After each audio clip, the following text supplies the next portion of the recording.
contentes por mais uma oportunidade de estar falando com vocês. Tenho certeza que vocês têm acompanhado os últimos eventos aqui na Páscoa e as bênçãos de Deus que foram grandiosas, a misericórdia de Deus que foi grande para conosco, de nos ter alcançado, nos ter abençoado com a presença de muitos irmãos que vieram a prestigiar, pastores, ministros que estão ainda conosco, alguns deles. Foi realmente maravilhoso. Ainda estamos desfrutando das bênçãos que Deus despejou sobre nós, que Ele derramou sobre nós. Estamos muito contentes. Logo no dia seguinte, no domingo, nós também fizemos uma viagem para a cidade de Criciúma e retornamos agora há pouco. Foi eu, o pastor Simon Chiveca e o pastor Marcílio, do Recife, estava com a gente. E inclusive ele está aqui comigo hoje no estúdio, vocês não vão ver ele, mas está aqui do meu lado. E tivemos um tempo de companheirismo maravilhoso, foi tremendo e temos testemunhado com as nossas vistas, com os nossos olhos, a tremenda obra que Deus está fazendo entre seu povo, uma maneira muito especial, muito rápido, e isso tem nos deixado muito encorajado.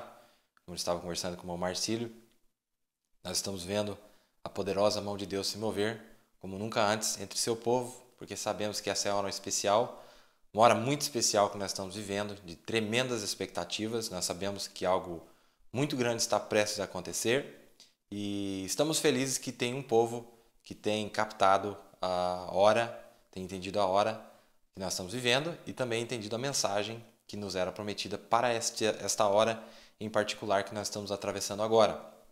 Na verdade, eu sei que você também está em grandes expectativas de poder entender e ver de uma maneira clara e como nunca antes aquilo que Deus está a realizar entre seu povo. E não temos palavras para agradecer, só gostaria de dizer para vocês, agradecer vocês pelas orações e não poderia deixar de mencionar o evento onde eu fui consagrado a ser ministro agora desse evangelho, está oficial agora. Eu agradeço a vocês pelas vossas orações. Peço que vocês sempre se lembrem de mim, do ministério aqui. Eu sou apenas um irmão de vocês, assim como você é meu irmão.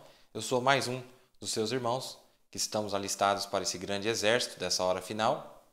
Estamos aqui decididos a fazer tudo o que for possível e o impossível através da força sobrenatural que Deus tem dispensado a cada um dos seus filhos nessa hora, dos seus guerreiros nessa hora, para sermos de bênção para a noiva de Cristo. Eu sei que esse é o seu propósito também.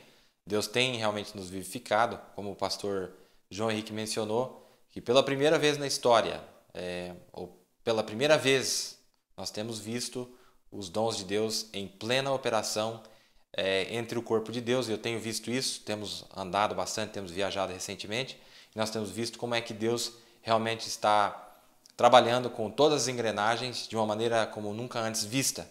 Os dons estão realmente chegando ao seu posicionamento, aos seus lugares, e nós damos graças a Deus por isso. E eu estou particularmente muito feliz nesta noite, por tudo aquilo que Deus tem feito até aqui, até essa Páscoa, e podemos dizer que até aqui, Ebenezer, Deus tem sido conosco, Deus tem sido maravilhoso, muitas têm sido as batalhas, mas muitas grandes vitórias que nós sequer tínhamos pedido por elas, né? E eu sei que esse pode ser o seu testemunho nessa noite também, de que se você voltar um ano atrás e você ver o que Deus fez nesse ano que passou, eu posso dizer que você pode contar as suas bênçãos e ver que elas são mais numerosas do que os anos que haviam se passado antes. Nós temos visto que Deus está realmente acelerando nesses últimos dias a sua grande obra. Isso é sinal de que algo está prestes a acontecer, porque o profeta disse que quando ela tivesse necessidade de saber, ele revelaria para ela. Se ele está revelando para ela, é porque há necessidade de saber. E essa necessidade é a necessidade do rapto. Nós sabemos que um grande aperto está bem ali na esquina, já está bem diante de nossos olhos, e nós estamos aqui, diante de Deus, prontos para ver a sua glória se manifestar diante de nós, e aquilo que nós havíamos visto em parte, né, ou temporariamente, como disse o profeta, nós estamos começando a ver em plenitude. Estamos aqui ansiosos, esperando por cada uma das bênçãos que o Senhor havia prometido para essa hora. não é verdade? Estamos aqui e rededicando nossas vidas depois dessa Páscoa, porque é uma data muito especial. Vou estar falando mais ou menos do assunto que eu falei no sábado, e eu não sei se captaram alguns dos detalhes que eu falei, e eu estarei repetindo hoje, e é de extrema importância porque está conectado com a hora e o tempo que nós estamos vivendo agora nesse ano de 2014. Nós sabemos que é uma data especial, e daqui até o cumprimento desse ano, nós sabemos que Deus está prestes a executar algo sobre a terra, prestes a executar algo com o seu povo. Nós estamos, como eu disse, em grande expectativa para que essas coisas realmente aconteçam, porque isso está profetizado, isso está dito, e nós sabemos que vai acontecer. Só gostaria de fazer uma pequena oração, como sempre, antes de nós irmos no nosso texto, e já entraremos logo no nosso assunto aqui, tentaremos dar continuidade. Senhor, te agradecemos mais uma vez pela oportunidade, pela tua bondade, pela tua paciência conosco, Senhor, por ter sido fiel, de que apesar de nós termos sempre falhado ao Senhor, mas o Senhor nunca falhou, Senhor. Foi uma promessa que o Senhor fizeste, que era uma promessa, uma aliança incondicional. Então isso não caberia cumprir da nossa parte, mas o Senhor prometeu que faria esta obra através da sua noiva na hora final, e nós somos testemunhas oculares de que o Senhor está cumprindo a sua palavra que o Senhor havia determinado. Que o Senhor possa nos fortalecer nesta data, Senhor, possa nos ajudar para aquilo que está prestes a vir sobre esse teu povo, Senhor. Povo que clama pelo teu nome, povo que teme o teu nome, um povo que te ama verdadeiramente, um povo que tem desejo e sede pela tua palavra. Que o Senhor possa realmente encher seus corações nesta noite, todos aqueles que estão acompanhando, ou qualquer um que vai escutar essa transmissão, seja aqui na internet ou na gravação depois. Senhor, que o Senhor encha os nossos corações, encha o coração dos irmãos, das irmãs, com a resposta que eles possam estar buscando nessa hora, ou com uma medida de fé a mais, para que possamos encarar o momento que nós estamos atravessando. Pedimos essas bênçãos, que o Senhor seja com eles, que possamos sair daqui deste encontro nesta noite, rejuvenescidos, fortalecidos pelo poder do Teu Espírito Santo, na Tua Palavra. Pedimos essas bênçãos no precioso nome do Senhor Jesus Cristo. Amém. Como nós temos visto, nós temos falado sobre essa data em especial que nós estamos atravessando, e eu havia mencionado sobre o ano do jubileu, e realmente foi um tema diferente para se falar na oportunidade da Páscoa, porque eu estava falando sobre o dia da vingança do Senhor, mas nós sabemos que a vingança do Senhor sempre está conectado com a redenção também. Então, junto com a redenção, é onde veio a vingança, debaixo do selo que Deus abriu, sempre quando aqueles que rejeitavam, a praga caía. E nós sabemos que o dia onde as pragas de Deus se cumpririam é nesse dia, que é o dia da vingança do Senhor.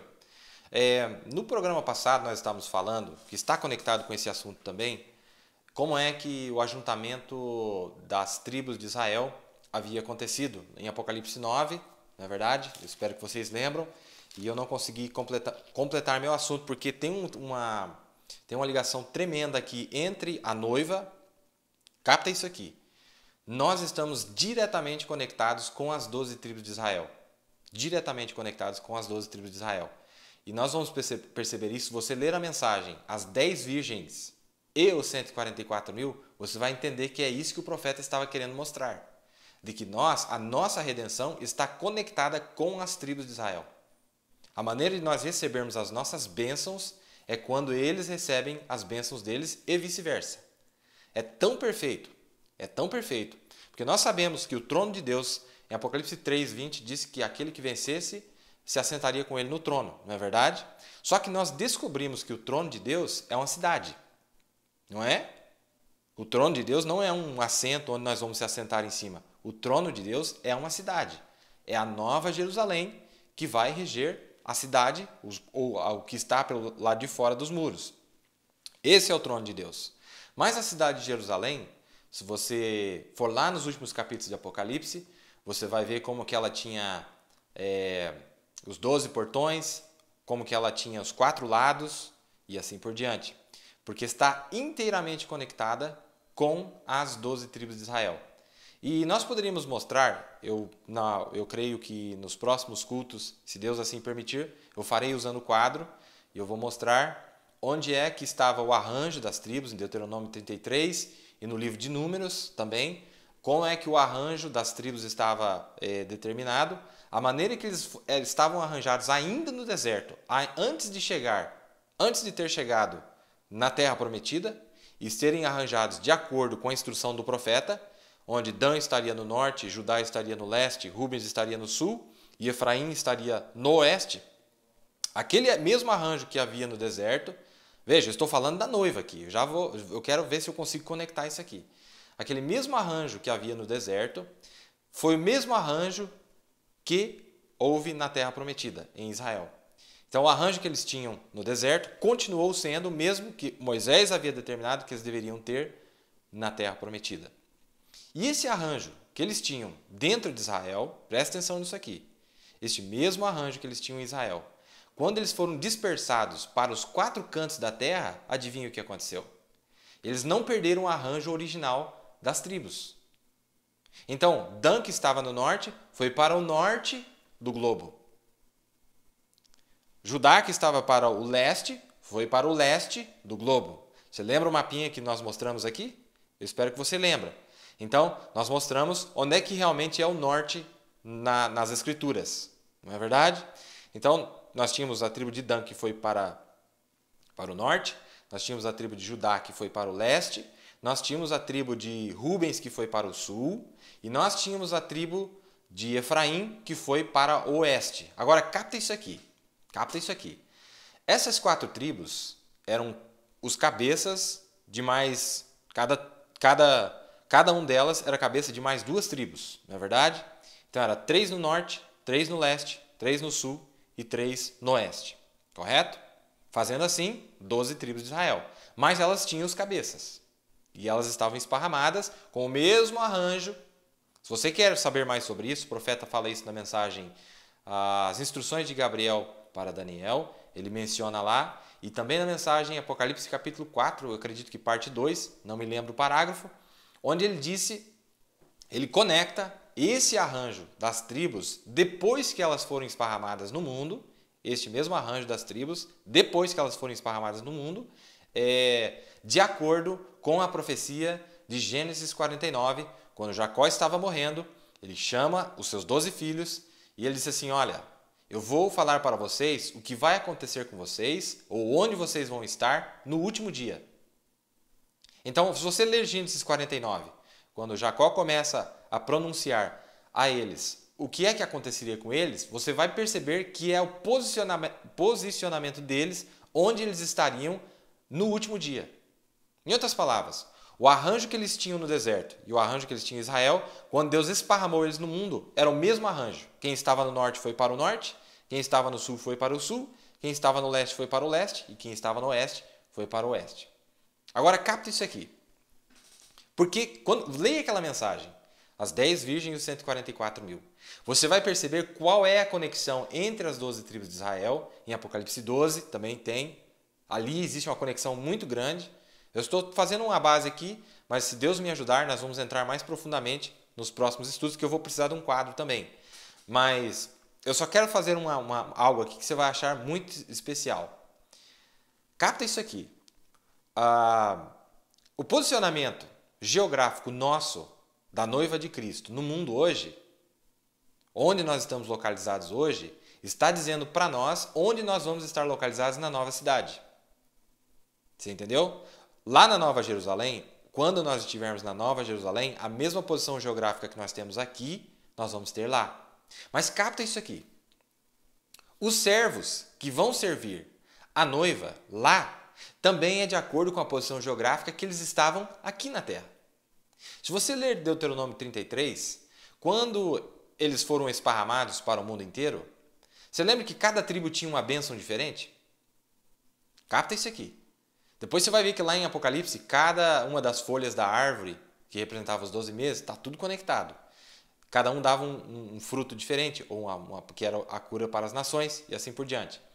Mas cada uma delas tinha uma bênção diferente. Tinha uma bênção diferente. E para onde eles forem esparramados no mundo, nos 4 cantos do mundo, nós mostramos quais são os 4 cantos do mundo, que está em Apocalipse 7. Quando eles forem esparramados para os 4 cantos da terra, cada canto da terra tinha 3 tribos. 3 num canto, 3 no outro, 3 no outro e 3 no outro. As bênçãos que acompanhavam aquela tribo, serviram de bênção para as nações gentias aonde eles estavam. Entende? Então quer dizer, eles foram esparramados para o mundo para servir de bênção para o mundo. Mas, quando você lê em Apocalipse 9, no verso 14, aquela voz, no verso 13, dentro da 7ª era, não é verdade? Dentro da 7ª era, quando o anjo de Deus aparece, fazendo uma obra nas denominações, soando o evangelho nas denominações. Enquanto ele estava ressoando a mensagem de John Wesley, não é verdade? Que é a 6ª trombeta. Enquanto isso estava acontecendo, esse anjo de Deus vem ao seu profeta em 1933, e eu mostrei para vocês a data, que data que é essa, quando que aconteceu Apocalipse 9:13. 9:13 foi em 1933, aquela voz que vinha das 4 pontas do altar de ouro que estava diante de Deus, ao qual dizia a 6ª mensagem, o qual dizia o 6º anjo que tinha a trombeta. Solta os 4 anjos que estão presos junto ao grande rio Eufrates. Não é verdade? Quando ele vem e dá o nome daqueles reis em 1933, capta isso aqui. Esses reis saem em seus ministérios imediatamente, entram nos seus ofícios e executam a obra do ajuntamento das tribos de Israel. Leia 1 Reis 18 que você vai entender. Quem ajuntou as 12 pedras, representando as 12 tribos, e eu li a citação para vocês aqui no culto passado, das 12 tribos de Israel, foi Elias. Na nossa era, quem ajuntou Israel foi o profeta Elias de novo. Foi ele que ajuntou. Quando ele deu o comando que aqueles 4 anjos fossem adiante para forçar o reajuntamento de Israel na Palestina.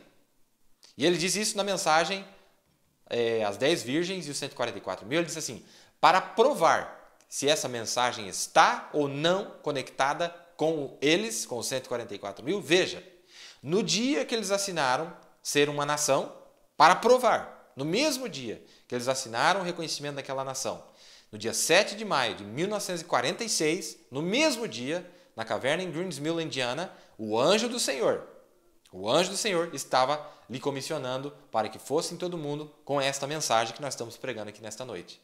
Agora, eu quero que você capta qual é a nossa conexão com as tribos de Israel. A nossa bênção está inteiramente ligada com a bênção dos 144 mil ou das 12 tribos de Israel. Está inteiramente ligado. E, inclusive, eu poderia mostrar, e se eu tiver a oportunidade eu vou fazer isso, mostrar qual tribo é que estava aqui no Brasil. Que tribo é que estava aqui no Brasil. E onde elas estavam, exatamente, quais nações onde elas foram distribuídas. Porque o arranjo, como eu disse, nunca mudou. Apenas que de uma maneira que estava local em Israel, Deus fez de uma maneira ampla, esparramou no mundo inteiro. Então aqui no Brasil, a tribo que estava aqui, são 3 tribos que estavam nessa parte do sul. Então, eu mostrei para vocês que a América do Sul é exatamente o sul. E tem algo aqui que eu não quero dar muita informação para não confundir. Mas a aplicação para eles é uma e a aplicação para nós é outra, mas nós estamos ligados. O que eu quero dizer com isso? Aqui no sul, a tribo de Rubens estava aqui. Aqui era a tribo de Rubens, Simeão e Azer, se eu não me engano. Nos Estados Unidos, o profeta chega a dizer, eu tenho algumas citações onde o profeta diz que nos Estados Unidos da América foi a tribo de José que estava lá. Por isso a prosperidade da América. Porque era a tribo de José que estava lá. E é exatamente o arranjo, depois você lê no livro de Números, não lembro se é capítulo 10, onde está o arranjo das tribos. Nós falaremos mais disso. E exatamente, no oeste, agora eu quero que você capte algo aqui. No oeste é os Estados Unidos, sul é a América do Sul. Leste é onde está a Austrália, né? E norte é onde está a Rússia. Se você olhar o mapa do mundo, você vai ver 4 cantos, exatamente. O canto em cima é oeste, embaixo sul, onde está a Austrália é leste e onde está a Rússia é o canto norte. Então é uma cruz exata que faz ali, fazendo assim os 4 cantos da terra, exatamente como a Bíblia está dizendo em Apocalipse 7 e no livro de Daniel. São os 4 cantos da terra. Agora, capta isso aqui.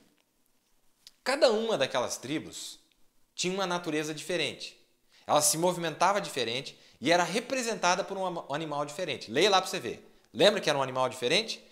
Judá, que era o cabeça da tribo do leste, era representado por um leão, não é?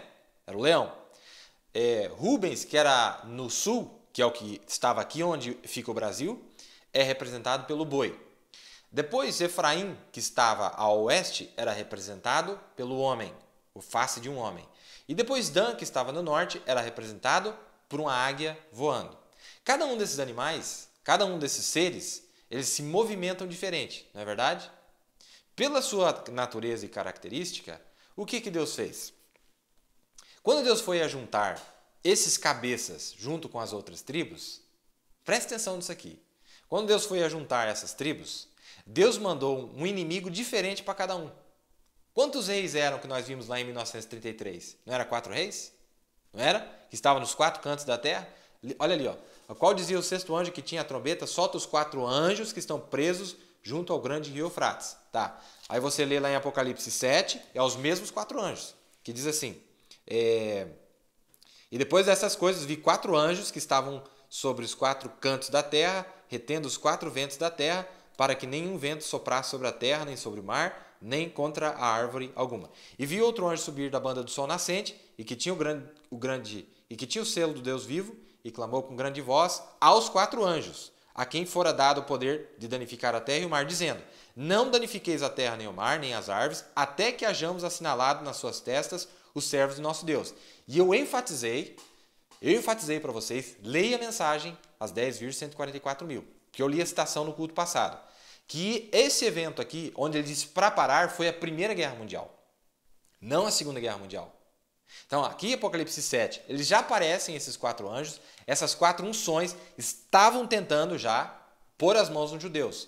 Mas não podia acontecer isso a menos que Deus enviasse um profeta em cena, para que através da palavra do profeta, eles fossem empurrados de volta para a terra prometida, para que pudessem receber o selo de Deus. Você entende? Então Deus para ali no meio. E o que acontece? Em Apocalipse 9, 14, agora já foi depois da Primeira Guerra Mundial, onde ele diz assim, dizia ao 6º anjo que tinha a trombeta, solta os 4 anjos que estão presos junto ao grande rio Eufrates. E foram soltos os 4 anjos que estavam preparados para a hora, e dia, e mês, e ano, a fim de matarem a 1/3 parte dos homens. E o número dos exércitos dos cavaleiros é de 200 milhões, e eu vi o número deles. Então você vai perceber que esses 200 milhões dividido por 4, 50 milhões sobre o domínio de cada um. 50 milhões de demônios sobre o domínio de cada um desses anjos que haviam sido lançados na terra, que nós já havíamos visto em Apocalipse 12. Lembra? Vamos ler de novo aqui para vocês verem. Que quando Satanás foi lançado na terra, Apocalipse 12, 9. E foi precipitado o grande dragão, a antiga serpente, chamado Diabo e Satanás, que engana todo mundo. Ele foi precipitado na terra e os seus anjos foram lançados com ele. Enquanto estava sendo limpado o santuário celeste. Irmãos, como que eu gostaria de fazer isso aqui tão claro? Isso aqui é uma chave tremenda. Levítico 16, na hora que você tiver um tempo, leia Levítico 16. Porque aqui está a dificuldade para muitas pessoas entenderem o que aconteceu realmente desde que Jesus apareceu na terra, nos dias do Filho do Homem, até a sua segunda vinda, na segunda manifestação do Filho do Homem. Porque quando Jesus morreu e ele entrou no santuário celeste, ou ele entrou além do véu, veja, ele não entrou direto no lugar santíssimo. Não. Quando Jesus fez o sacrifício na cruz, ele toma o seu próprio sangue. Agora ele estava caminhando, indo adiante, até chegar no lugar santíssimo. Tá? Até chegar no lugar santíssimo. Quando ele chegasse no lugar santíssimo, mas até ele chegar lá, ele teve que passar pelo segundo átrio. Primeiro átrio, segundo átrio. O segundo átrio foi as eras da igreja, não é? Quando é que Jesus... Grave isso aqui. Quando é que Jesus se aproximou do lugar santíssimo? Sabe quando? Lá em Levítico 23, era no 7º mês. Era no 7º mês, do primeiro dia ao dia 10, Se você conectar com Levítico 16, sabe o que estava acontecendo? Antes dele entrar no lugar santíssimo, ele tinha que aspergir 7 gotas de sangue na entrada do lugar santíssimo. Ele tinha que fazer isso para entrar na entrada do lugar santíssimo. Quando ele estava para entrar no lugar santíssimo, ele aspergia o sangue, ele santificava. Quando ele estava aspergindo essas 7 gotas de sangue na entrada do lugar santíssimo, foi o soar de 7 trombetas aqui dentro da 7ª era. Aquilo que ele estava fazendo lá naquela dimensão, estava refletindo aqui embaixo um anjo soando 7 mensagens aqui embaixo. Você está captando? Lá é uma sombra, um tipo de algo que ele faria aqui nessa era final.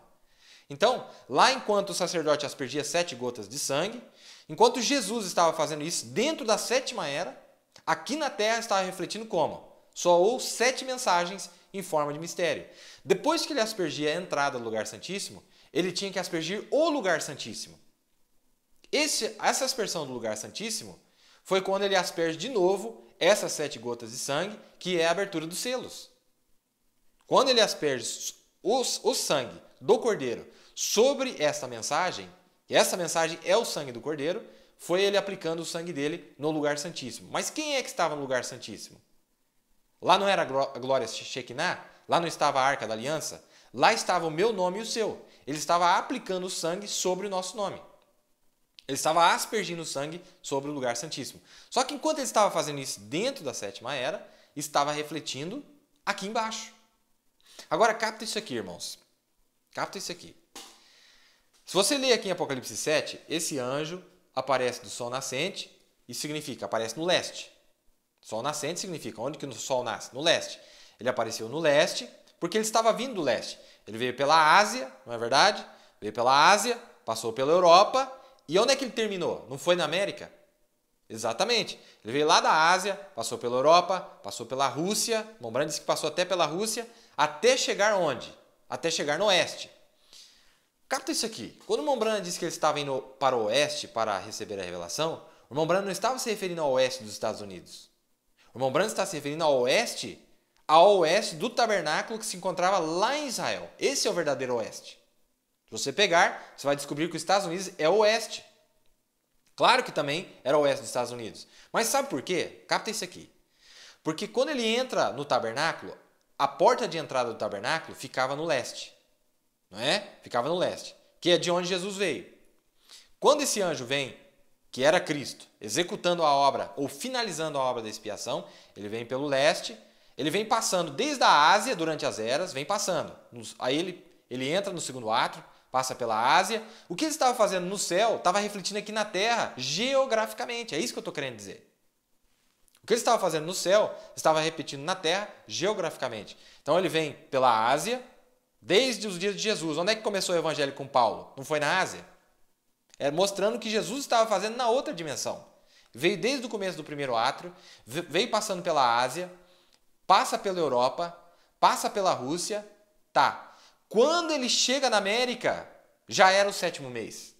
Porque foi em 1906, na Rua Azusa. Tá captando? Em 1906, Jesus estava entrando agora. Eu provo, pelas escrituras e pela mensagem, que a entrada de Jesus, ou o começo da aspersão do sangue na entrada do lugar santíssimo, antes de ele entrar no lugar santíssimo, quando é que ele entrou no lugar santíssimo? Fácil. Quando é que o sacerdote entrava no lugar santíssimo para fazer a expiação? No dia 10 do mês 7º. Então nós sabemos que a aspersão da entrada foi um pouquinho antes. Foi do dia 1 ao dia 10. Está captando? Então ali, conecta com Levítico 16 que você vai entender. Quando ele aspergia 7 sangues na entrada do lugar santíssimo, foi 7 trombetas que soaram. Foi 7 trombetas. Agora, irmãos, eu tenho enfatizado tanto sobre a primeira cavalgada e a segunda cavalgada. Na primeira vez, ele asperge o sangue, mas não havia sido revelado ainda. As trombetas em forma mistério. Ninguém sabe o que é um som de trombeta, a menos que tenha um profeta para revelar o som da trombeta para nós. Mas depois que ele aspergiu a entrada no lugar santíssimo, ele entra no lugar santo. Quando ele entra no lugar santo, eu estou falando de Jesus, não estou falando do profeta. Quando ele entra no lugar santo, aqui na terra, tem um profeta se movimentando na terra. Você está entendendo? Qual era o lugar mais a oeste do tabernáculo? O lugar santíssimo. Entrava desde a Ásia, vinha passando pelo pelo átrio, primeiro entra no primeiro átrio, que foi a sua crucificação, ofereceu o cordeiro e assim por diante. Depois ele entra no segundo átrio. Quando ele entra no segundo átrio, foi os mensageiros, as 7 eras da igreja, a mediação. E ele está caminhando entre o candelabro. Mas agora ele vai entrar no lugar santíssimo. Quando ele vai entrar no lugar santíssimo? 1906, Rua Azusa. Quem que aparece lá? O que estava acontecendo lá? Era o anjo de Deus aspergindo sangue no santuário celeste.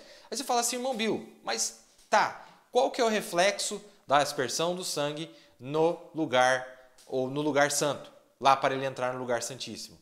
Foi 7 mensagens que soaram nas denominações aqui embaixo. Porque lembre-se, naquela parte do ministério, porque ele não tinha ainda entrado no lugar santíssimo, a salvação veio justamente para aqueles que estavam nas denominações de acordo com a medida que ele estava fazendo ali. Ainda estava debaixo do soar das trombetas, né? Mas nessa 7ª era, Deus efetuou 2 obras aqui. Foi dividido em 2 partes. Eu já vou ler para vocês aqui e eu espero que vocês captem. Deus executou 2 obras.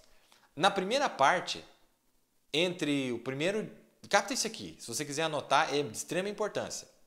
Do primeiro dia do mês 7, vamos traduzir, de 1906, que foi o primeiro dia da 7ª era, correto? A 7ª era começou em 1906. Até 1946, soaram 6 mensagens. Essas 6 mensagens empurraram Israel de volta para a Palestina. Não é verdade? Essas 6 mensagens empurraram Israel de volta para a Palestina. Mas a maneira que eles foram empurrados de volta, como eu acabei de ler para vocês aqui, foi através do quê? De ferro e fogo. Não foi a graça que empurrou eles de volta, como Deus fez na segunda cavalgada. Na segunda cavalgada, Deus nos levou para a terra prometida, mas não através de juízo. Deus nos levou para a terra da Palestina através da graça. Graça, graça, graça. Os judeus foram encontrados debaixo do soar do evangelho, mas fora da graça. E isso fez com que o juízo acertasse eles em cheio. Porque era o evangelho sendo pregado, mas eles não estavam na dispensação da graça. Isso fez com que eles não estivessem debaixo do sangue do cordeiro, porque eles não aceitaram o sangue do cordeiro. E o juízo pegou eles imediatamente. Certo? Vamos ver se eu consigo conectar o pensamento aqui agora. Voltando um pouquinho onde que eu estava falando. Quando Deus... Lembre-se, quantas tribos eram? 12 tribos, não é verdade? 12 tribos. Quando essas tribos estavam prestes a retornar, elas estavam posicionadamente, geograficamente, exatamente como elas estavam lá no deserto dos dias de Moisés. Sem eles saberem. Sem eles saberem. Para você entender isso, leia Deuteronômio 33, leia o arranjo das tribos, mas a mesma posição original que elas tinham, elas foram sem saber no mundo, nos 4 cantos da terra. Tá. Agora, isso aqui é muito tremendo. Quando Deus vai levantar os inimigos dessas tribos para empurrá-los de volta, cada inimigo era diferente, porque cada natureza dos cabeças da tribos era diferente. Você viu que eu falei para vocês, os animais? O leão, o boi, o homem e depois a águia. Por isso que Deus tinha 4 reis diferentes. Lembra-se que o primeiro rei era fascista, o segundo rei era nazista, o terceiro era comunista e o quarto o que era? O quarto ele usou uma técnica diferente. Presta atenção nisso aqui. Está conectado conosco, aqui no Brasil. Que o profeta disse numa mensagem que quem jogou as Américas na guerra foi o presidente americano, Roosevelt. O Brasil não tinha nada a ver com aquela guerra, a América do Sul aqui. Nós não tínhamos nada a ver com aquela guerra, Hitler não indicou com a gente, e inclusive Getúlio Vargas na época tinha bom relacionamento com Hitler. Mas o que acontece? A pressão americana foi tão grande que existem até teorias de que os navios que afundaram na costa brasileira foram os americanos que afundaram, não foram os alemães. Para culpar os alemães, para que a gente se aliasse na guerra com eles. E o profeta disse que na visão de 33, numa das mensagens, o profeta disse, na visão de 33, Deus me mostrou que Roosevelt ia jogar as Américas na guerra. Entendeu? Então, em uma das mensagens ele fala isso, que jogaria as Américas na guerra. Tá. Os judeus que foram empurrados de volta para a Palestina, que estavam na América do Norte, América Central, Caribe e Brasil, não foi por causa de ferro e fogo. Foi um inimigo diferente que empurrou eles de volta. Sabe qual foi o inimigo que empurrou eles de volta? A recessão, a depressão americana na década de 30, que afetou o Brasil também. Então, esses judeus que estavam aqui, eles não foram empurrados de volta porque o rei, o inimigo que veio contra a unção que estava nesse lado aqui do país, nesse lado do país aqui, era outro. Mas lá a unção era diferente. Lá a unção era diferente. Inclusive a história, por exemplo, um detalhe. A história diz que Stalin, a história diz, Von Braun diz que ele matou milhões de judeus, o profeta, e o profeta está certo. Mas a maneira que ele matou os judeus foi dizer que eles deveriam viver no seu próprio lugar. Então ele empurrou, assim como Herodes, forçou que eles se registrassem na sua terra natal. E é isso que apregoava Stalin, para mostrar que a natureza de cada um deles era diferente, de acordo com a natureza das tribos que estavam esparramadas nos 4 cantos da terra. Tá entendendo? Então, nós vamos entender que foi isso que aconteceu. Agora, sabe o que é tremendo de tudo isso? Que quando você lê a mensagem Apocalipse capítulo 4 e capítulo 5, volta e leia para você ver. O profeta mostra para nós que as 4 bandeiras, o leão, o boi, o homem e a águia, é a mesma coisa que Mateus, Marcos, Lucas e João. Lembra? Não é isso? O que o profeta está querendo dizer ali? Que Israel natural é a igreja espiritual. Entendeu? Então, para eles, a unção deles que eles tinham, que também é a nossa, vamos ver se eu consigo explicar isso aqui. Antes da noiva se ajuntar, essas unções que Deus tinha esparramado no mundo inteiro eram mais predominantes em determinados cantos da terra, até que houvesse o ajuntamento da noiva através da mensagem. Então, até isso teve um efeito no povo gentil que estava esparramado na terra. Cada canto da terra tinha uma influência maior porque estava representando o trono de Deus. Como eu mostrei para vocês, a terra reflete exatamente o que o trono de Deus está refletindo sobre ela. Mas capta isso aqui, irmãos. Olha só. Olha que coisa maravilhosa. Isso aqui é muito maravilhoso. Depois que as tribos são ajuntadas, agora eu estou fazendo um paralelo com a noiva. As bênçãos de cada uma tribo que era só para ela separada, quando elas se ajuntam, as 12 tribos, todas as bênçãos de todas as tribos é para cada indivíduo. Então, você recebe a bênção das demais tribos, mas isso só acontece depois do ajuntamento. Depois, porque Deus já fez assim, para que quando ajuntasse, cada um fosse abençoado um por outro. Eu estou falando do ajuntamento da noiva. Depois que houvesse o ajuntamento da noiva, onde nós podemos falar, por exemplo, até o próprio ministério quinto está associado com essas 4 unções, com as 4 criaturas viventes. Depois que houvesse o ajuntamento da noiva, todas as bênçãos que estavam dispersas nos demais cantos da terra, quando houvesse o ajuntamento da noiva na palavra de Deus, toda a bênção prometida para o corpo vem para o indivíduo. Isso se chama fé de rapto. Aquilo que estava dividido, separado, igual as tribos. Veja, a tribo de Dan estava na Rússia. A tribo de Dan estava na Rússia. A tribo de José estava nos Estados Unidos da América. A tribo de Levi também estava na Rússia. E a tribo de Efraim também estava nos Estados Unidos da América. Nós poderíamos apontar exatamente onde estava cada tribo nos países do mundo. Aonde exatamente estaria sobre Azer, por exemplo, eu acredito que estaria com os seus pés sobre o óleo. E o profeta disse, vocês perceberam? Com os pés sobre o óleo significa no Oriente Médio, onde tem mais óleo. Então Azer estaria, e nós podemos mostrar no arranjo da Bíblia, que é exatamente onde eles estavam. Lá no Irã e Iraque, naquela região. Onde tem muito óleo, tem muito petróleo, aquela tribo estaria lá. Então nós percebemos como é que, antes deles se ajuntarem, em outras palavras, a bênção de Deus não poderia ser para todos se não houvesse um ajuntamento. Então, por que tem que haver o ajuntamento da noiva?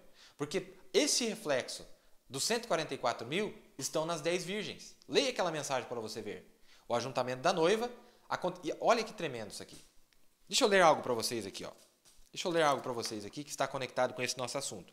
Lá no culto de sábado, nós falamos sobre Isaías 61. Eu espero que você tenha assistido lá. Isaías 61, onde ele para no meio da escritura e ele diz sobre apregoar o ano aceitável do Senhor. E ele para no meio, porque depois que lê em Isaías 61 e apregoar o ano aceitável do Senhor, e o dia da vingança. Não é isso? Mas ele parou o ano apregoável do Senhor. Capta isso aqui, irmãos. Eu já falei isso aqui nos 3 programas para trás. Nós sabemos que quando Jesus leu isso aqui, quando Jesus leu essa escritura, em Lucas 4, 21, que ele entrou no templo, pegou o rolo, foi nos 3 anos e meio dele do ministério. Foi ou não foi? Foi. Foi nos primeiros 3 anos e meio do ministério dele. Não é? Tá. Agora, o dia da vingança do Senhor, ele vai terminar quando terminar os 3 anos e meio.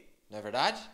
Mas quando o profeta pega essa escritura aqui, na mensagem o ano do jubileu, ele está dizendo que essa escritura do ano aceitável do Senhor foi apregoada. Olha o que ele diz aqui. Ó, e essas escrituras, nesta noite que lemos aqui, que eu acabei de citar para vocês, estão cumpridas de novo nos dias dos gentios. Não nos dias dos judeus lá atrás, 3 anos e meio. Não.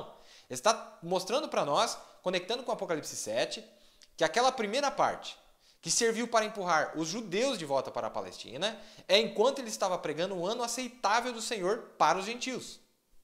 Então a primeira parte da semana era para pregoar o ano aceitável. Tá. E olha o que ele diz aqui, ó. Olha o que ele diz aqui. Agora, Jesus foi profetizado por Isaías que pregaria o ano aceitável. É isso que queremos lidar nesta noite. O ano aceitável do Senhor. Que durante o tempo, entre tantos anos... Aí olha, não capta isso aqui. O ano aceitável é o ano chamado nas velhas escrituras de o ano do jubileu. Captou? O ano aceitável do Senhor era o ano do jubileu. O ano aceitável do Senhor era o ano do jubileu. Nos nossos dias, quanto tempo Deus havia determinado para eles lá no começo? Um jubileu. Quando chegasse no 50º ano, era o cumprimento do ano aceitável do Senhor. Certo? Tá. Mas quando o profeta lê a mensagem, isso aqui está na mensagem, o ano do jubileu, do dia 3/10 de 1954, parágrafo 49 e 50. Certo? Mas quando o profeta prega a mensagem, dores de parto, e depois ele explica o que aconteceu na mensagem, nesse dia se cumprir essas escrituras, ele lê o restante da escritura, o dia da vingança do Senhor. Ele lê o restante mostrando, olha, o primeiro jubileu era para cumprir nos dias dos gentios, na 7ª era, o ano aceitável do Senhor. Mas, como ele estava lendo agora, dores de parto, em 1964, ou 1964 ou 65, é janeiro de 64, se não me engano, dia 10 de janeiro de 64. Quando ele estava pregando essa mensagem, em janeiro de 64, ele prega agora o dia da vingança do Senhor. Ora, se o ano aceitável do Senhor era no final, no final daqueles 49 anos, o 50º ano, ele disse aqui, o ano aceitável é o ano chamado nas velhas escrituras de o ano de jubileu, que era o cumprimento de 50 anos. Então, quer dizer, o dia da vingança do Senhor tinha que completar mais o mesmo tanto. Você está compreendendo? Quando completasse aquele tanto de tempo, o que aconteceria? Seria chamado o ano ou o dia da vingança do Senhor quando completasse aquele jubileu. Eu espero que você esteja captando. Agora, lembra que... Leia aquela mensagem, irmãos. Leia as 10 virgens de 144 mil para você ver como é que nós estamos conectados. Eu estou tentando fazer uma base aqui. Eu não sei se estou conseguindo mostrar para você a importância que tem isso aqui. Mas veja, quando foi que aconteceu a Primeira Guerra Mundial? 1914. Não é isso? E o profeta disse nessa mensagem, as 10 virgens e os 144 mil judeus, que Apocalipse 7 é um paralelo do cerco de Jerusalém de Tito. Ele falou, nunca na história aconteceu, a não ser nos dias de Tito. Nunca aconteceu. Correto? Ele está dizendo que é um paralelo. Ali foi o começo do cerco de Jerusalém. E eu provei, nós vimos aqui pelas escrituras, pela mensagem, que Jerusalém, lá para os judeus, era a cidade de Jerusalém. Para os gentios, eram as denominações. Foi o começo do cerco das denominações, onde aquele espírito do abismo estava subindo, em Apocalipse 9, subindo para cercar Jerusalém, e já aparece na Primeira Guerra Mundial, e vem cercando. Na Segunda Guerra Mundial, sitiam toda a cidade de Jerusalém. E o que acontece? O sacrifício contínuo é tirado. Qual que é o sacrifício contínuo? A palavra. E na metade daquela era, Jesus Cristo é visto pelo lado de fora, batendo, tentando entrar. Exatamente o que aconteceu na 70ª semana dos judeus, e que ainda vai se cumprir nos 3 anos e meio. Mas para nós aconteceu antes. Lembre-se que nos primeiros 3 anos e meio, ele estava falando aqui sobre a escritura do ano aceitável. Ele entrou no templo e leu sobre o ano aceitável. Na segunda parte, quando aparece o Filho do Homem aqui, não na primeira parte, não em 1954, quando ele pregou o ano de jubileu, não. O mesmo Filho do Homem que fez uma obra na primeira parte e fala do ano jubileu, o ano aceitável, quando ele entra na segunda parte, depois que ele é lançado pelo lado de fora, depois que começa a contar o tempo para a noiva agora, para João, o que ele diz? Ele pega a escritura, aquele sacerdote católico, dentro da igreja, as páginas estão coladas da Bíblia que ele não consegue ler, e ele vai pegar e ele não consegue, o sacerdote vem e fala, filho, usa a minha Bíblia, Deus tem um propósito por detrás disso, depois você vai ficar sabendo o que é. Na mensagem, nesses dias as escrituras se cumpriram, ele explica o que acontece ali. E ele lê a partir de onde Jesus tinha parado para frente. Mas o mesmo Filho do Homem, o mesmo Jesus, o mesmo anjo de Deus, Cristo, o anjo da aliança, que agora, dentro da sétima era, havia apregoado o ano aceitável do Senhor até a primeira metade, depois da primeira metade, ele começa a apregoar o dia da vingança do Senhor. O que aconteceu naquele ano? O que aconteceu naquele ano? 1964? Lembre-se, quando que foi a Primeira Guerra Mundial? 1914. Mais 50 anos, quanto que é? 1964. Naquele ano, um jubileu, ele pega o pó da terra, joga para cima, não é? E no outro dia, numa sexta-feira santa, quase 50 anos a data, no dia que nós estamos vivendo agora, quase 50 anos a data, o que acontece? O Alasca quase afundou, não é? Agora, nós sabemos que o dia da vingança do Senhor não foi a partir de 1914 até 1964, porque ele está dizendo aqui essas escrituras estão cumpridas de novo nos dias dos gentios. E ele parou justamente onde Jesus tinha parado. Mas na mensagem de dores de parto, ele pega o dia da vingança do Senhor e ele lê adiante e ele fala sobre o que estava acontecendo. Agora, veja o que o profeta diz aqui. Quantos dias que o cordeiro tinha que ser examinado? Não era 14 dias? Presta atenção nesse número, 14. Não era 14 dias que ele tinha que ser examinado? Era. Leia lá em Levítico para você ver. O cordeiro tinha que ser examinado por 14 dias. Agora o profeta vai falar para nós o que quer dizer isso. Ele foi testado para ver onde ele estava parado. Vejam, testado de todas as maneiras. Testado como nós somos testados. Mas não houve desistência nele. Nenhuma, não, Senhor. Aquele era o Filho de Deus. Ele não falhou. Olha o que ele vai dizer. E o cordeiro foi testado e era mantido por 14 dias. Agora ele vai dizer para nós o que é 14 dias. Isto é, 2 sábados. 2 sábados. Ou 2 eras. Presta atenção nisso. Ou 2 eras. Uma para os judeus e uma pelos gentios. Captou? Você fala, irmão Bill, o que você quer dizer? De 1906 a 1946, eu estou falando só de 6 trombetas agora, mas eu posso jogar dentro de jubileu. Vamos colocar assim, desde quando começou a Primeira Guerra Mundial, de 1914 a 1964. Quem que foi empurrado de volta para a terra palestina? Gentio ou judeu? Os judeus. Você está entendendo? Deus repetiu uma era dos judeus aqui dentro da sétima era. É isso que ele está dizendo. Ó. Isto é, 2 sábados ou 2 eras. Uma para os judeus e uma pelos gentios. Então aquela primeira parte, de 1914 a 1964, serviu para empurrar os judeus de volta para a Palestina. Não é? Eles voltaram para a terra palestina e desde 1946 são uma nação e estão esperando por quem? Pelo Messias.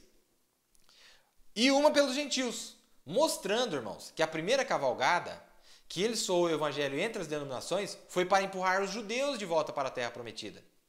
Mas na segunda cavalgada, lá foi a primeira cavalgada, para empurrar os judeus de volta para a terra palestina. Mas na segunda cavalgada, onde ele disse, eu trilharei. Eu quem? Cristo. Não era Cristo que apareceu em 1906? Não era Cristo que... Deixa eu mostrar algo para vocês aqui, eu não sei se vocês captaram. Apocalipse 7 diz assim, ó. E vi outro anjo subir da banda do sol nascente, do leste, certo? E que tinha o selo de Deus. Para selar quem? Os 144 mil.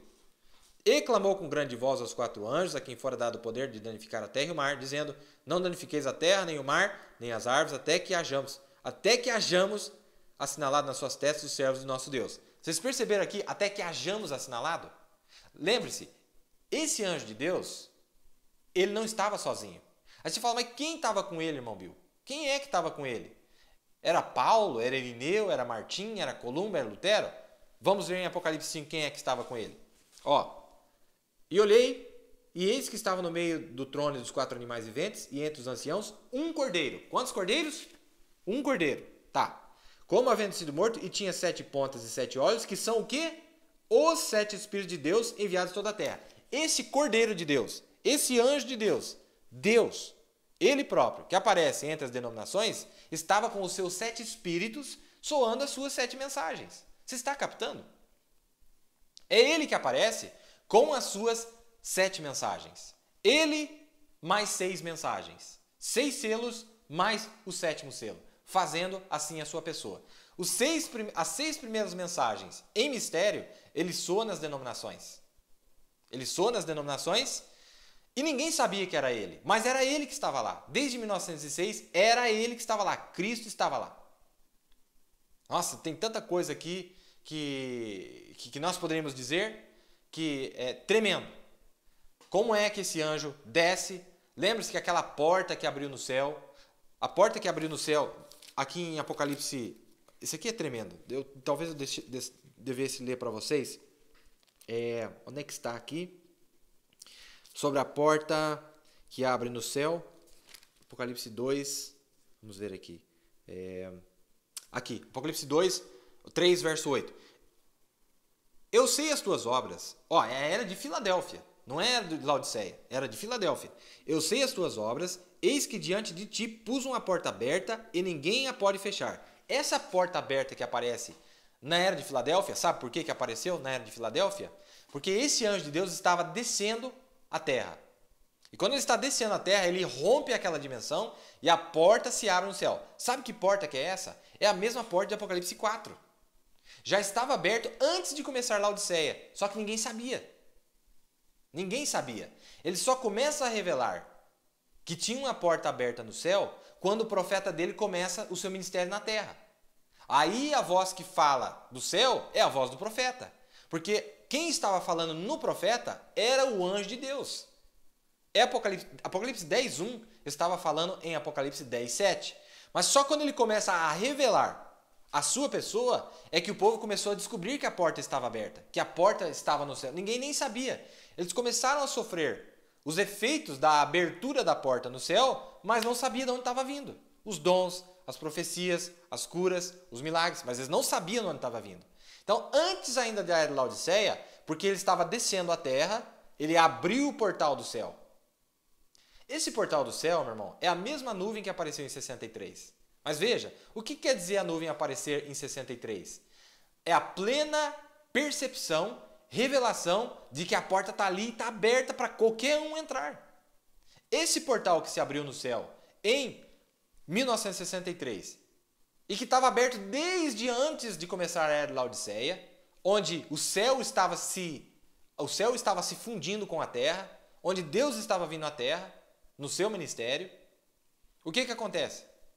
Essa mesma porta, esse mesmo portal, essa mesma entrada, porque Paulo disse que temos um acesso agora, através do sangue aplicado. Só depois que ele aplicasse o sangue, finalizasse a obra, teríamos acesso. Se o sangue não estivesse no trono de misericórdia, ninguém podia entrar lá.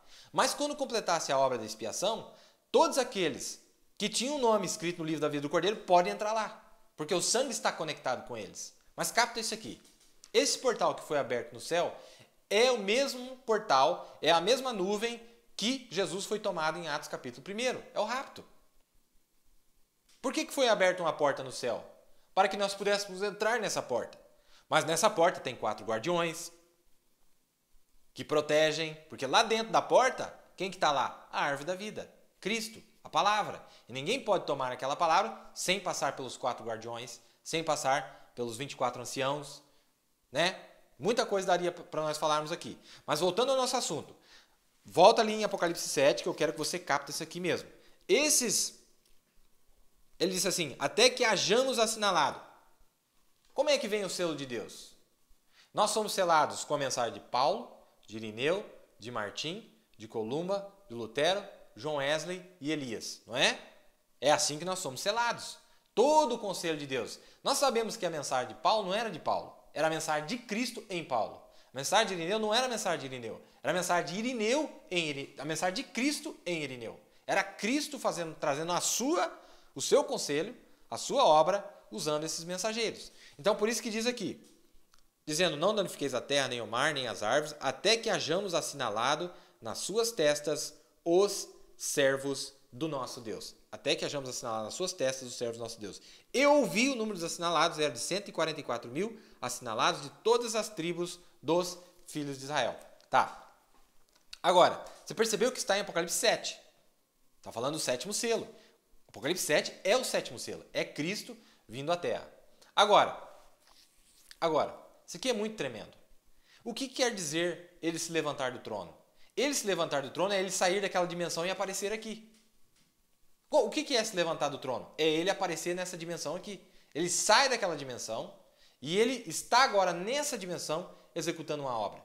Porque ele tinha que revelar os nomes na terra, não no céu. Ele tinha que anunciar para nós, de acordo com Apocalipse 1, verso 1, de que ele anunciaria através do seu servo profeta.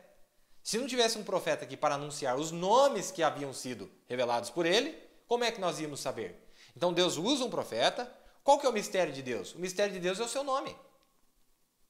Porque você e Deus é a palavra. Você é parte de Deus.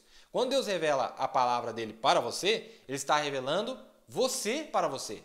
A parte que te compete. O seu nome, a pedrinha branca, que só sabe aquele que a recebe. Você está captando? Então esse nome que foi anunciado para nós através desse profeta, foi revelado, o Cordeiro abriu o livro, mas ele fez com que o seu profeta anunciasse para que nós pudéssemos ouvir o nosso nome, reconhecer, e depois que ele falou o nosso nome, é impossível que nós não venhamos à manifestação.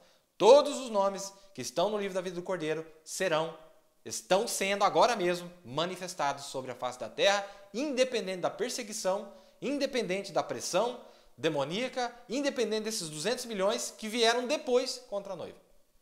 Certo? Mas eu espero que vocês captaram aqui sobre essas duas eras. Essa era, a sétima era, a primeira parte dela, Deus fez uma obra com os judeus. Empurrou ou não empurrou eles de volta para a Palestina? Empurrou. Mas na segunda metade, Deus faz a mesma coisa com Israel espiritual. A noiva. O que Deus faz?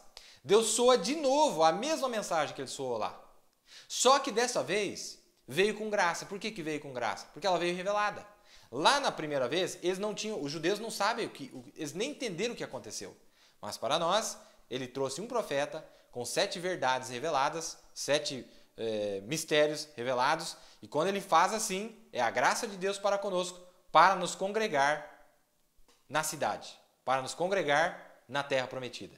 Agora, capta algo tremendo aqui, irmãos. Capta algo tremendo aqui. O Messias não poderia aparecer para os judeus a menos que eles estivessem na terra prometida.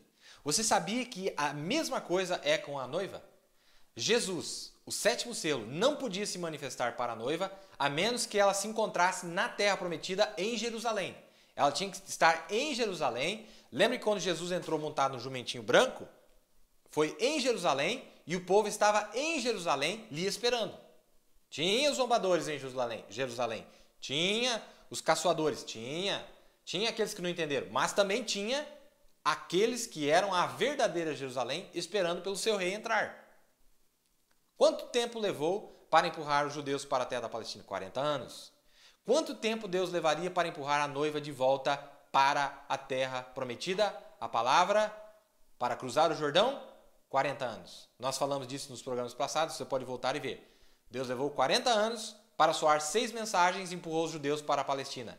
Em 40 anos, Deus soou 6 selos para nos empurrar de volta para a terra prometida, prontos para receber o rei. Prontos para agora coroar o rei e ter as nossas palmas nas mãos, não é verdade? Abanando quando ele estivesse entrando em Jerusalém. A entrada triunfal do rei em Jerusalém é o que está acontecendo agora mesmo, já tem acontecido. Mas ele não podia entrar em Jerusalém antes que Jerusalém estivesse congregada.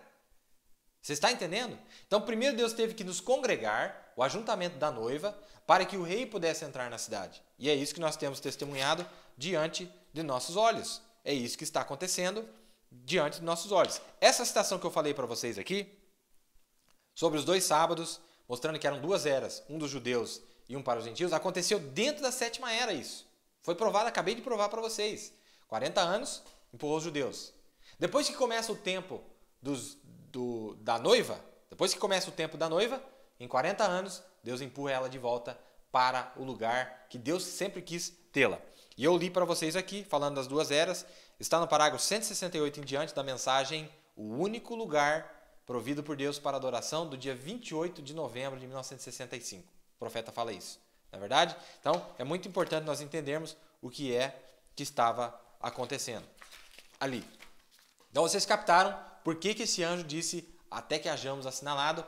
Porque este anjo de Deus, ele carregava consigo 6 mensagens. Ele é a 7ª mensagem e ele tinha consigo 6 mensagens. Ele é o selo de Deus.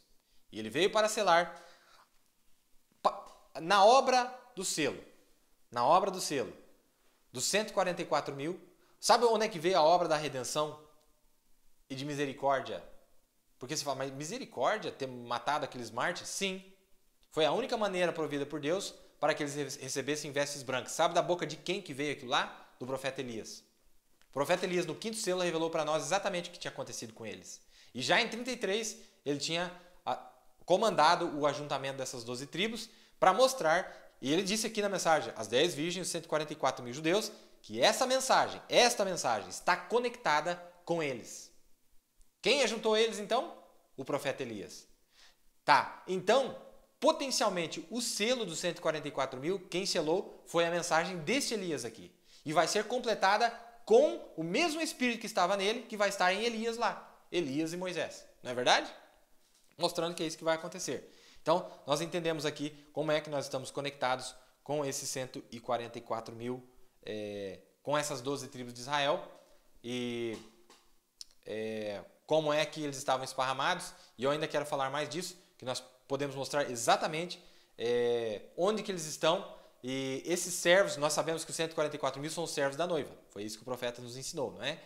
Na cidade, ela tem 4 lados, que tem 4 muros. Tem o lado do norte, tem o lado do leste, tem o lado do sul e tem o lado do oeste. A nossa posição geográfica aqui na Terra determina qual vai ser a nossa posição geográfica lá na cidade também. Não vai mudar. Onde você está aqui hoje, você vai estar lá. Mas os judeus que estavam aqui antes de serem chamados de volta para a Terra Prometida serão os judeus que vão servir você quando você estiver na cidade. Então, no nosso caso, no lado do sul, são 3 tribos. É a tribo de Rubens, é a tribo de Simeão e a tribo de Azer, se eu não me engano. Ou Gade, uma dessas duas. Eu vou mostrar para vocês depois, tem um slide. Mas, e outra coisa que é super interessante, que das 12 tribos, foram removidas a tribo de Dan e a tribo de Efraim. A tribo de Dan veio justamente da Rússia. Você lembra que na imagem de Daniel, os dedões, um dedão era a Rússia e outro dedão era os Estados Unidos da América? Esses judeus que estavam na Rússia tiveram uma influência negativa nos nossos dias. É certo que eles são da descendência daquele de Jeroboão, do erro de Jeroboão, quando ele fez os bezerros de ouro, e ele colocou um na tribo de Efraim e outro na tribo de Dan, para que o povo não fosse a Jerusalém adorar. E isso fez com que Deus eliminasse eles debaixo dessa contagem das tribos agora, mas eles aparecem depois do milênio. Mas, capta isso aqui. Esses 2 países também têm um papel muito importante, porque são os 2 dedões. Então eles estão eliminados também, esses judeus. Agora capta isso aqui. Tanto na Rússia quanto nos Estados Unidos da América, tem 2 tribos lá. Ou 2 tribos estavam lá. Na Rússia era a tribo de Dan e a tribo de Levi. Estava na Rússia. Os que eram de Dan não fazem parte dos 144 mil. Nos Estados Unidos da América, tem a tribo de Efraim e a tribo de José. Os que são da tribo de Efraim não fazem parte dos 144 mil, mas os da tribo de José fazem parte dos 144 mil. Então você vê como que tem uma conexão muito forte entre esses países e essas tribos. É muito tremendo. Nós teremos tempo ainda para falar sobre isso, mostrar como é que nós estamos conectados com ela, qual é a bênção dessas tribos. E tem mais. A mesma influência que eles tinham é a influência que tinha nos países onde eles foram, e isso afeta também a parte da noiva de Cristo que está naquele determinado canto do país. Mas lembre-se, depois que houve o ajuntamento da noiva, todas as bênçãos são distribuídas igualmente a cada um deles. Tá entendendo? Depois que há o ajuntamento, a tribo de José vai para Efraim, a tribo de Efraim vai para Dan, a tribo de Dan vai para Issacar, vai para Zebulon, vai para todos eles. Depois que há o ajuntamento. Enquanto não tinha tido o ajuntamento, estava separado. Mas depois que houve ajuntamento, através do comando de Elias. Quem é que ajuntou as 12 tribos? Elias. 1 Reis, capítulo 18. Quem é que ajunta a noiva? Elias. Perfeito, não é? Elias ajuntou essa noiva através da pregação da palavra. Ele ajuntou a noiva dos 4 cantos do mundo para um lugar, para a terra de promessa, a palavra de Deus, a terra prometida. É onde nós estamos parados hoje, é onde todas as bênçãos se encontram. Lembra do mapa da Palestina? Ele tinha percorrido 2/3 do caminho. Na primeira parte que ele percorreu, não é? Foi a primeira metade da semana. Lembre-se, mas a segunda cavalgada, onde o mesmo Elohim que havia trilhado o caminho difícil, porque tu tens escolhido o caminho difícil, mais estreito, uma vasta porção do céu te espera, ou uma enorme porção do céu te espera, porque tu tens escolhido o mais difícil caminho. Que caminho foi esse? O caminho lá da primeira metade é o mesmo caminho aqui da segunda metade. Se você está disposto a tomar o mesmo caminho que Elias tomou lá, você é Eliseu. Você é o filho do profeta, é aquele homem que apareceu na visão, que estava descendo ao Jordão, cantando com ele. Aquela visão, eu não sei se você já ouviu o termo muito usado, muitas pessoas usam o termo déjà vu, que significa, parece que você já viveu aquilo. Irmãos, o espírito que está na noiva hoje já viveu isso que ele está passando hoje. Ele sabe onde ele está te levando, porque ele já passou por esse caminho antes. Ele já trilhou esse caminho antes. Ela virá do oeste. Sabe por que diz que ela viria do oeste? Ela viria do lugar santíssimo. Ela passaria pelo lugar santíssimo. Porque lembra que eu falei para vocês? O anjo vinha pelo leste, ele entrava, veio lá da Ásia, veio vindo pela Europa. Quando ele estava no oeste, era a prova de que ele estava no lugar santíssimo, porque o lugar mais a oeste do tabernáculo era o lugar santíssimo. Não tem mais para onde ir depois do oeste. E o lugar mais oeste do globo é os Estados Unidos da América. Por isso que nós sabemos que é a última era, é o fim, não tem para onde ir. Mas lembre-se, o lado mais oeste que tinha era o lugar santíssimo. O profeta foi. Mas depois, na segunda cavalgada, a noiva tinha que ir lugar mais a oeste dentro do lugar santíssimo. A palavra. Por isso que ele disse na mensagem, se eu não me engano, nas asas de uma pomba branca, ela virá do oeste e cavalgará. Ela virá cavalgando do oeste. Ela quem? A noiva. A noiva cavalgaria esse caminho. Eliseu cavalgaria esse caminho mais uma vez, como o profeta disse na mensagem à religião de Jezabel, que o seu filho no evangelho estava tomando o seu lugar. E existe uma promessa da águia para nós, não é verdade? Deixa eu ler aqui para vocês. Eu gostei demais dessa citação, onde o profeta disse assim, ó, essa era, veja irmãos, nós não somos da era de Laodiceia, porque foi cortada a era de Laodiceia, mas tem uma aplicação dupla aqui. Presta atenção nisso aqui. A era de Laodiceia foi cortada, as denominações perderam a sua chance. Nós somos chamados para a santa convocação no que é chamado a era da noiva, a era da águia, a era da luz. São todos termos que o profeta usou. Era da águia, era da noiva e era da luz. Tá? E olha o que o profeta vai dizer aqui, ó. Ó, é chamada de era da águia na Bíblia. Você já leu isso? O profeta falando isso? Ó. É chamada de era da águia na Bíblia. Sabe onde é que o profeta viu isso aqui? Deus chama seus profetas, aí ele para e diz, era da águia.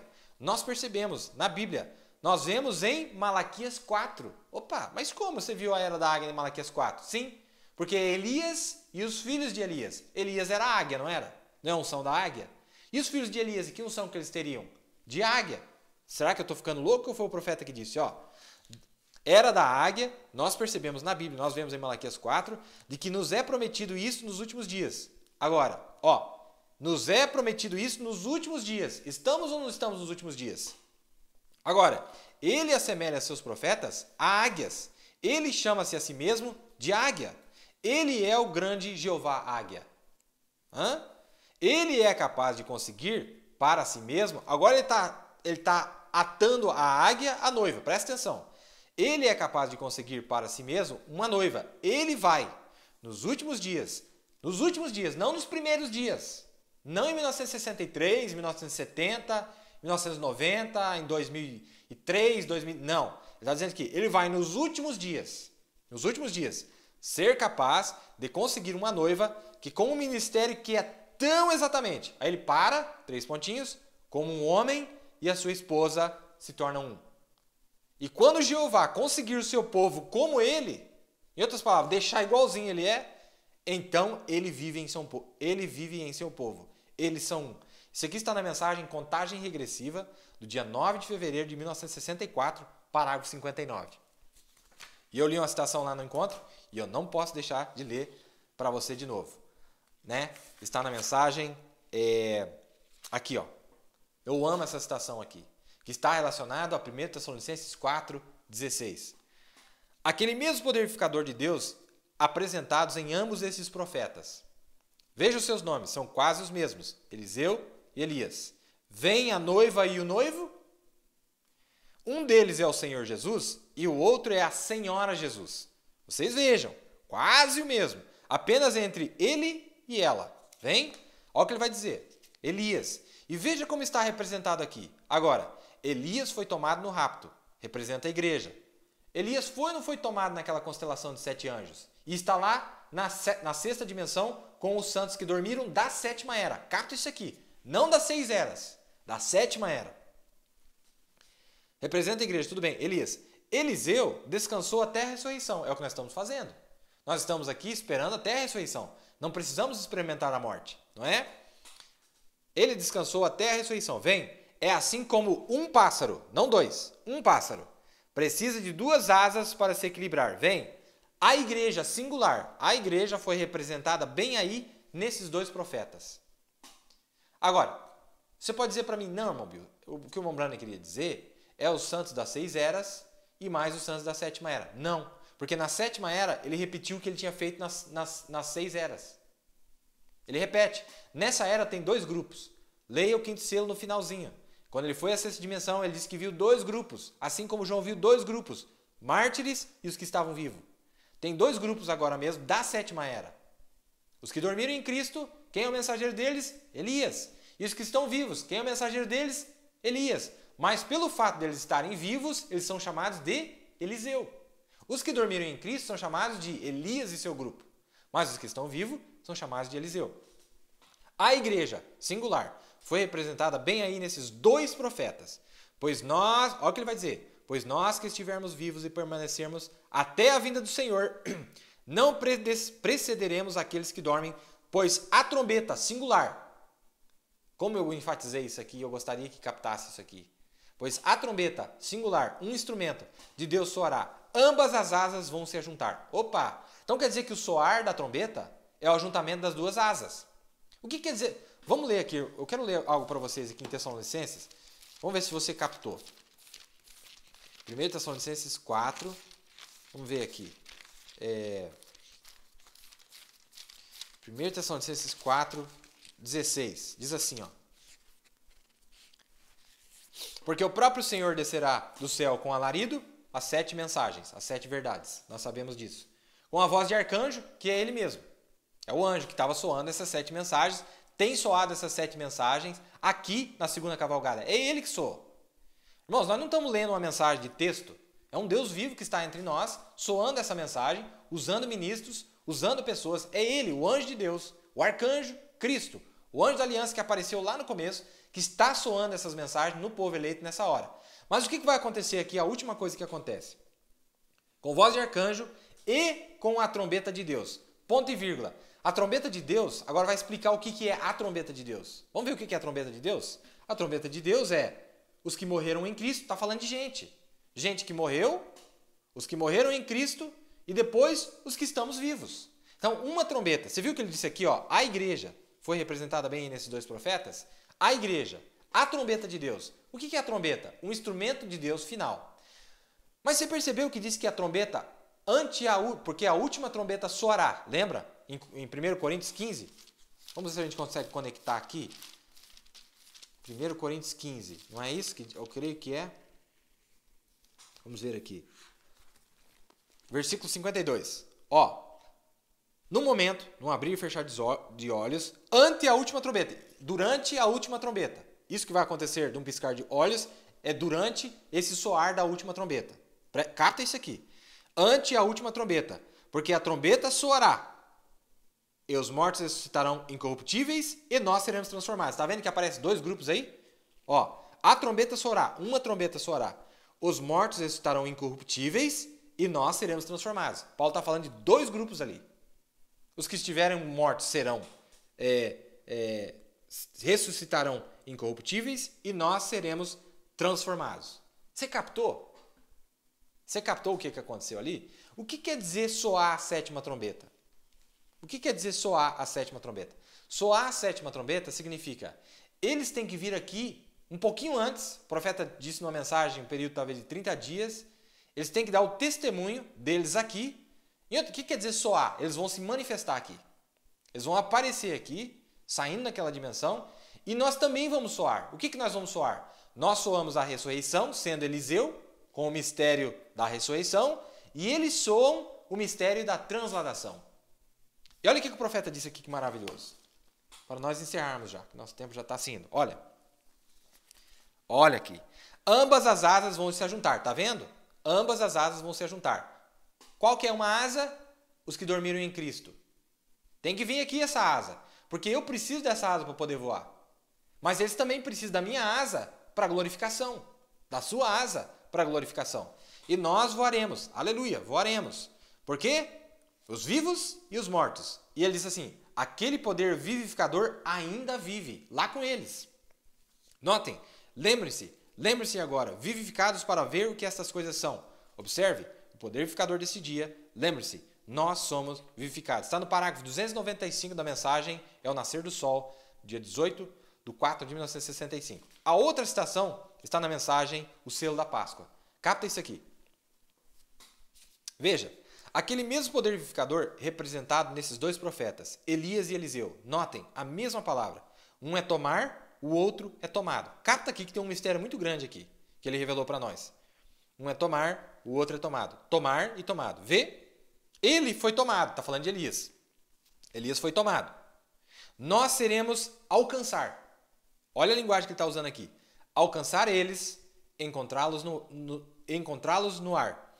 Seremos tomados para encontrá-los no ar. Sabe o que quer dizer alcançar eles? Eles estão num nível um pouquinho mais alto do que nós. Eles já estão nos seus corpos teofânicos. Nós ainda não. Mas quando eles vierem aqui e eles estão nos corpos teofânicos, nós vamos alcançar o nível deles e depois todos passaremos além do nível deles. Nós não vamos ficar em corpos teofânicos, não. Nós vamos ser transformados, ter nossos corpos glorificados. E o que eles vêm fazer aqui? Eles vêm aqui para pegar os seus corpos de terra. Transforma e é glorificado. O profeta disse, eles precisam vir aqui para pegar os seus corpos que estão no pó da terra. Sim, eles têm que voltar aqui justamente para isso, senão eles não precisavam voltar. Eles precisam vir aqui, pegar seus corpos. Como nós estamos vivos, nós não morremos, transforma esse corpo. E nós dois juntos voaremos. E aí ele diz assim, ó, onde é que está aqui? Aqui. Veja, aquele mesmo poder vivificador representado, aquele mesmo poder vivificador, mas um é da transladação e o outro é da ressurreição. Não esqueça disso. Representado nesses dois profetas, Elias e Eliseu. Notem, a mesma palavra. Um é tomar, o outro é tomado. Tomar e tomado. Vê? Ele foi tomado. Nós seremos alcançar eles, encontrá-los no ar. Seremos tomados para encontrá-los no ar. Notem, um pássaro tem que ter duas asas para se equilibrar, não é verdade? Elias foi a asa, aqui ele está dizendo bem claro, Elias foi a asa da transladação, Eliseu foi a asa da ressurreição. Vem? Ambos eles juntos, representando quem? Os santos que estão vivos e os santos que já se foram, aqui na sétima era. Lembre-se, vivificados para ver além das cortinas, como aquele povo foi vivificado para ver além da cortina e ver até nesse dia aqueles profetas. Tremendo, né? Parágrafo 218, a seguir, a mensagem é o selo da Páscoa do dia 10/4/1965. Então, nós podemos ver o que está prestes, muito próximo de acontecer no nosso meio, nós chegarmos naquela manhã gloriosa que nos tem sido prometida, estamos em grandíssimas expectativas de que Deus está prestes a fazer isso por nós. E eu fico muito contente, porque nós vemos esta noiva de Cristo se movimentando nessas horas finais de uma maneira que nunca havia sido visto antes. o povo de Deus tem ouvido a sua voz, porque as ovelhas reconhecem a voz de Deus. Estamos todos prontos e em grandíssima expectativa, sabendo que estamos muito próximos, não é verdade? Na mensagem E Não Sabes, aquela visão ou aquele sonho que o irmão teve a respeito do profeta cavalgando naquele cavalo branco, ele diz isso na mensagem Não Sabes. Nós sabemos que quem estava cavalgando aquele cavalo, que era o cavalo do rei, não era o irmão Brana. Quem estava cavalgando aquele cavalo era o filho do irmão Brana. Mas ele disse, é tão próximo, que a diferença é só ele e ela. Quem olha vai pensar que é igualzinho, é o mesmo espírito, é a mesma palavra, é a mesma revelação. Mas o irmão dizia, era você, irmão Brana, era você, mas não era o irmão Brana, era o filho do irmão Brana que havia tomado o seu lugar, filho do irmão Brana. E o homem chega a dizer assim, que quando ele só percebeu que era quando ele se virou de lado. Quando ele se virou de lado, ele viu o perfil. Aí ele disse, era você, irmão Brana, era você. Mas veja, não foi o irmão Brana que teve aquele sonho. Ele contou o sonho que o homem teve. Mas a escritura que ele pegou para aquele texto é, e não sabes. Sabe que escritura que é essa? A escritura que ele leu, para nós encerrarmos, é essa aqui, ó. Apocalipse 3. Sabe o que é a escritura? Aqui, ó. Aconselho, ou aqui um pouquinho antes. Aqui, ó. Como dizes, Apocalipse 3:17. Como dizes, rico sou, e estou enriquecido, e de nada tenho falta. Tá vendo essa palavrinha aqui, ó? E não sabes? Foi daqui que ele tomou o tema da sua mensagem. E não sabes. Não sabes o quê? Ó, que é um desgraçado, e miserável, e pobre, e cego, e nu. Mas presta atenção no que ele vai falar por último. Aconselho que te de mim compres ouro provado no fogo, para que te enriqueças, e vestidos brancos para que te vistas, e não apareça a vergonha da tua nudez. A última coisa, e que unjas os teus olhos com colírio, para que vejas. Para que veja quem é que está trilhando esse caminho uma vez mais. Se eles tivessem reconhecido o profeta na primeira cavalgada, eles reconheceriam a noiva do Senhor hoje. Mas não reconhecem o corpo do Senhor. Por isso há muitos que dormem e há muitos que já se foram. Porque não reconhecem o corpo do Senhor. Não reconheceram na primeira cavalgada e não reconheceram na segunda cavalgada. Se você reconhecer o ministério aqui, você reconhece o ministério na primeira cavalgada. É impossível, porque é o mesmo Espírito. Ele está de volta. A promessa da era da águia está aqui. Nós sabíamos que algo retornaria. Mas uns dizem que é o filho do profeta, natural. Outros dizem que era o próprio irmão Brana. Né? João também pensou que era o ministério dele, tentou adorá-lo. Ele falou, não, João, eu só sou um profeta como você. Adora a Deus. É Deus que estaria trilhando esse caminho na sua noiva, como nós acabamos de ver. É uma hora muito tremenda, estamos muito felizes e eu prometo que eu vou tentar me esforçar para usar os slides para falar sobre esse assunto, mostrando qual é a conexão que nós temos com as tribos, como que nós estamos associados e estaremos falando mais sobre isso. Que Deus possa nos abençoar. Vou ler os irmãos que nos acompanharam. Nós tivemos a irmã Ana Lídia, de Gravataí, no Rio Grande do Sul. A irmã Rosane, a irmã Ada, de Novo Hamburgo, no Rio Grande do Sul. A irmã Yasmin, a irmã Margarete, o irmão Mateus, de São Leopoldo, no Rio Grande do Sul. O irmão Luiz, a irmã Maria, a irmã Franciele, em Itajaí, em Santa Catarina. O irmão Flávio, em Joinville, em Santa Catarina. A irmã Valdirene, em São Francisco do Sul, em Santa Catarina. O irmão Edson e Sueli, de Assis Chateaubriand, no Paraná. O irmão Guedes e família, em Cascavel, no Paraná, a irmã Maria Donatir, irmão André Mendes, irmão Edson Sois, irmão Marcelo, irmã Regiane, irmão Christian, irmão Marcelo, irmã Sandra, irmão Marcos e família, em Curitiba, no Paraná. Irmão Manuel, na Fazenda Rio Grande, no Paraná. A irmã Lindalva, a irmã Guiomar e a irmã Maria, em Guaíra, no Paraná. Irmão Juraci e família, em Londrina, no Paraná. A irmã Sueli Maia, em Pinhais, no Paraná. A irmã Ruth, a irmã Ana Jéssica, irmão Rafael, a irmã Rosângela, a irmã Dilva, irmão Felipe, a família dele, irmão Edson, a irmã Jerusa, a irmã Dalet, a irmã família, irmão Samuel, a irmã Franciele, irmão Sebastião, a irmã Cleide, irmão Adão, a irmã Maria, irmão Nivaldo, a irmã Maili, irmão Gessé e família, irmão Hélio e família, todos de São José dos Pinhais, no Paraná.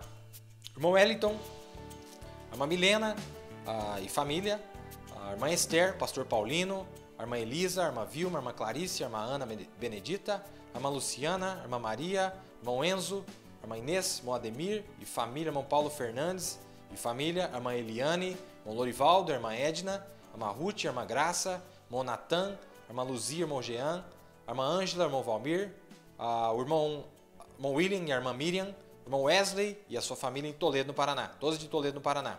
Irmão Sandro e família de Vera Cruz do Oeste, irmão Rubens e família de Campinas, em São Paulo, irmão Edivaldo e Luísa de Itapevi, São Paulo, a irmã Ivânia de Mogi das Cruzes, em São Paulo, a irmã Dulce e família em São José dos Campos, em São Paulo, irmão Josias e família em São Paulo, irmão Elifas e Mônica em Macaé, a irmã Mônica em Macaé, Rio de Janeiro, a irmã Rebeca, a irmã Carla em Osana e a irmã Osana em Belo Horizonte, Minas Gerais, irmão Gilson Ferraz em Cristina, Minas Gerais, a irmã Elizabeth em Garapé, Minas Gerais, irmão Antônio e família em Ribeirão das Neves, Minas Gerais, a irmã Ângela e irmãs em Sabará, Minas Gerais, irmão Evandir e família em Campo Grande, no Mato Grosso do Sul, a irmã Cleimar, irmão Valdir da Rocha, Brasília, no Distrito Federal, irmão Marcos e família no Recife, temos também o irmão Joglair, a irmã Tereza em São José dos Pinhais, e também temos aqui mais o meu irmão Pedro de Londrina, eu acredito que está nos acompanhando também, irmão Pedro e família,